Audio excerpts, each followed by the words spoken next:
got some goodies from Megan Racing. They finally released parts for the F01 F02 chassis, I think about 2 weeks ago. And it just so happens that I had bald tires in the inner edge of the rear. So the other one was showing cords, this one wasn't, so I had to keep it. But just as a comparison, there's the fronts. Plenty of tread left. I had it aligned with adjustable arms up front, but there's nothing in the rear until now. So I bought a lightly used set of Nittos to get me by for now, and we're gonna put on some adjustable Megan Racing arms.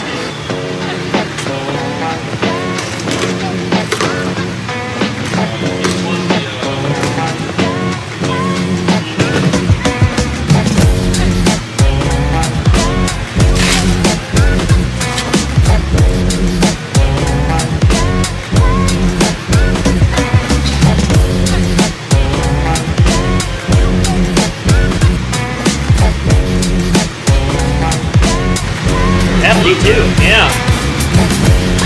it's almost the same shade as the calipers, like the factory M color. Yeah, this I don't remember Megan having metallic on it. I thought it was just like Megan Racing blue. Well, BMW's back in the air because we got some adjustable Megan arms. See y'all tomorrow. Appreciate it. Pretty color. The last Megan arms I had was for my LS400. Damn, you didn't get red? They don't. You can only get Megan in this color.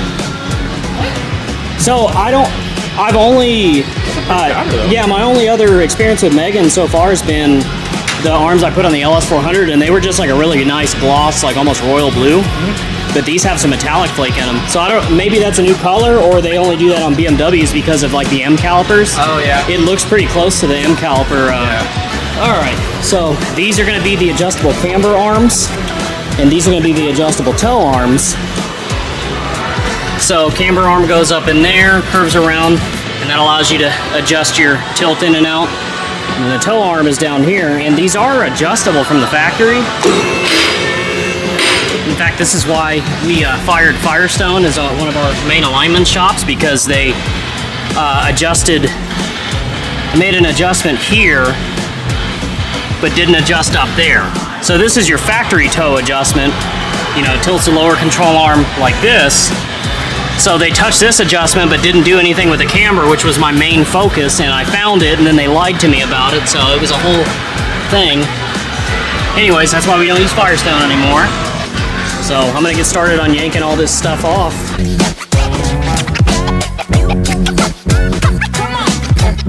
All right, I decided to start with the toe arms first because they appear to be easier. You know, you loosen your ball joint here.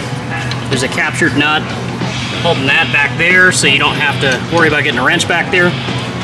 You want a pry bar to pry this a little bit to take the load off of this arm, and you need to remove the caliper out of the way because the ball joint hits the brake caliper. Take both caliper slide pin bolts out, slide that out of the way, do your arm swap, and then if you're trying to just get it close, I got an appointment in an alignment shop tomorrow, so what I like to do is I'll put the control arm through bolt in on one side, and then I'll match just by eyeballing the distance of the joint. So I think I got this pretty damn close, so we're gonna roll with that. It's getting adjusted tomorrow anyways. This is enough to get me home. I'm probably only about 10-15 minutes in, and I already got the toe arm out. So these are not that bad so far. We're gonna put the brake caliper on, and then we're gonna move on to the other side.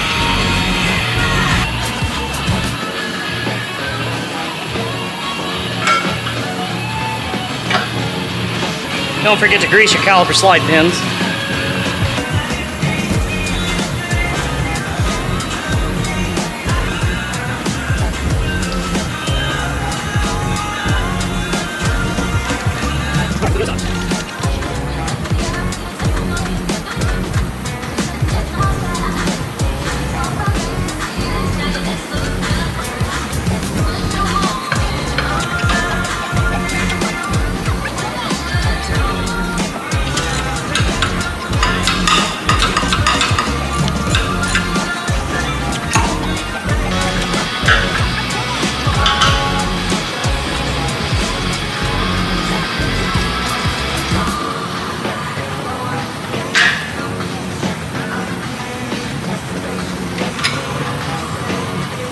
Alright, just a heads up, these are double adjustable.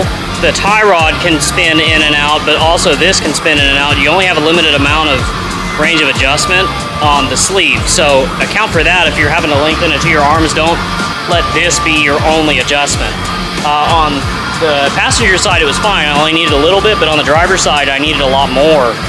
And I started getting to the end of the threads on this joint, so I went ahead and extended out the actual tie rod end.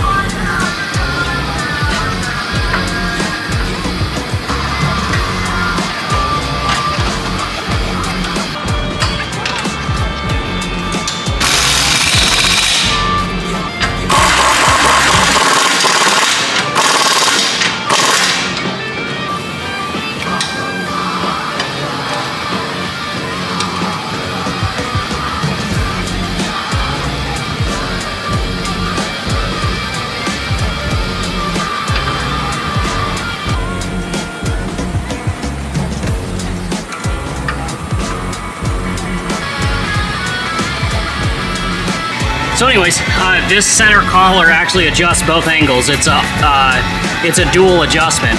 So you have a jam nut here, So you need to have both of these jam nuts loosened, and then you spin this center collar, which will extend out here and will also extend out your tie rod end, so they equally extend out to keep the most amount of material as possible inside this threaded sleeve.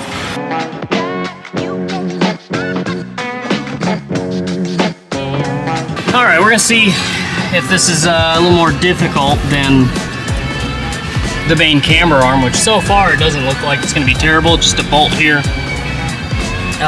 Eccentric cam bolt back there. However, I got all of this stuff attached to it, so we're going to have to work around all these wires for the brake sensor, automatic leveling, automatic dampening, things like that. So we just got to tread lightly around this stuff. I went ahead and just removed this plastic bracket that holds all those cables. It also holds a parking brake cable in here. Just get it out of the way, it'll make your life easier. So you can see kind of what I did. I undid all the cabling that ran along this camber arm. I undid the cable mounting points here as well on the body, and I moved all of them out of the way. You can tie it around this little servo looking deal here for the air strut, and just tuck it behind it, it's out of the way.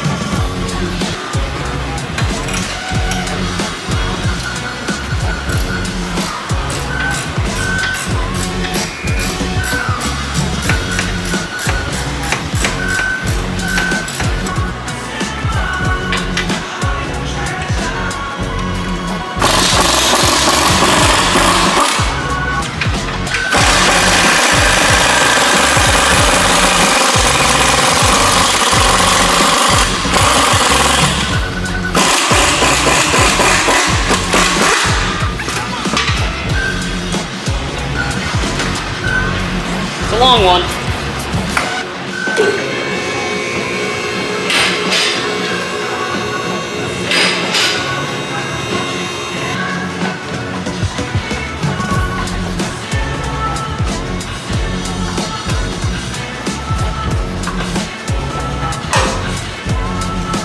a little bit of a pain to release. You can jam a pry bar right through there, mid-size pry bar to get it up and out of the steering knuckle, and then from there should hopefully be loose enough to work the eccentric cam out.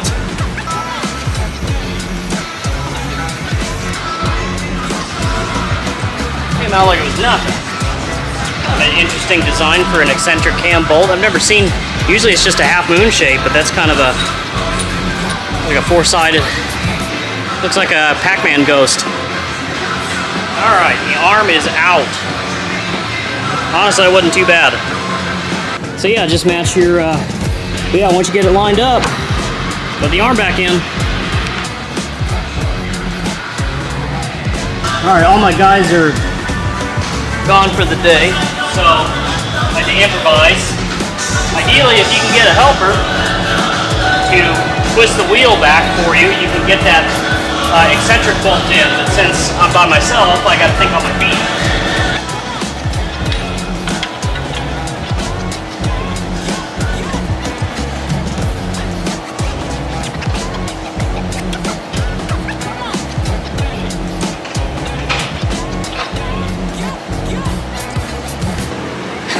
honestly, that worked a lot better than I was expecting.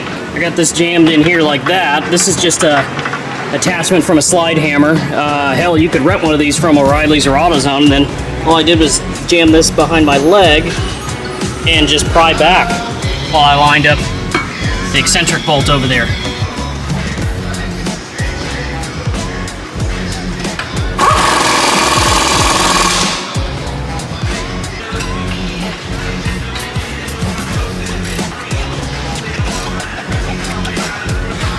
Very nice. It's a pretty arm. And so I think the best course of action for adjustment is going to be from underneath.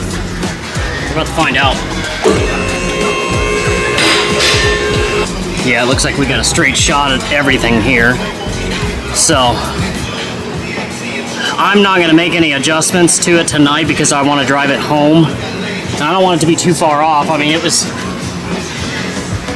I had it aligned recently, it just obviously with no adjustables.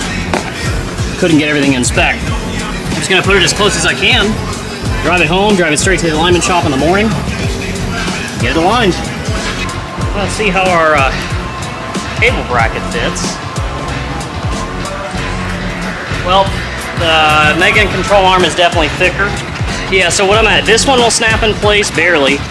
This one, these two, I'm just gonna have to drill a couple of small holes. Oh, actually, there's some room for zip ties to fit in here. I'm just gonna zip tie it the rest of the way. Minor gripe. I had to zip tie these two retainers for the cable retention brackets that run to your wheel speed sensor, brake wear sensor, and the struts. But honestly, if that's the only problem I ran into, I'm in pretty good shape. So this side is now completely done. All I gotta do is basically the same thing to this side with the control arm. And we're done. Alrighty, finished product. Two really pretty control arms on each side. Really excited to finally having all of this adjustability to get everything dialed in properly. You know, I'm actually kind of surprised that it took this long for somebody to offer adjustable control arms in the roof of these cars. Let us know in the comments below what you think. I'm pretty happy with them.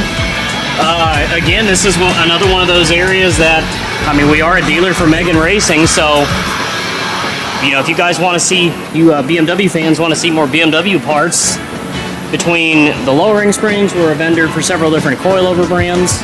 We might be willing to make the cold air intakes in a production run. Let us know in the comments below if you want to see more BMW parts, like we did with the Lexus community. Other than that, thank you guys for watching. Don't forget to hit that like button, share this with your friends, and most of all, subscribe. A lot of our viewers, especially for the BMW stuff, are non-subscribers. So, you know, if you're seeing this video for the first time and you clicked on a Facebook link, more than likely it was me that shared it. I would really appreciate it if you subscribe to us. You know, I'd like to do quite a bit of different things with this BMW and the BMW crowd in general. We have quite a few BMW customers. So, but yeah, I would like to do more BMW content. So, please subscribe to our channel, and thanks for watching.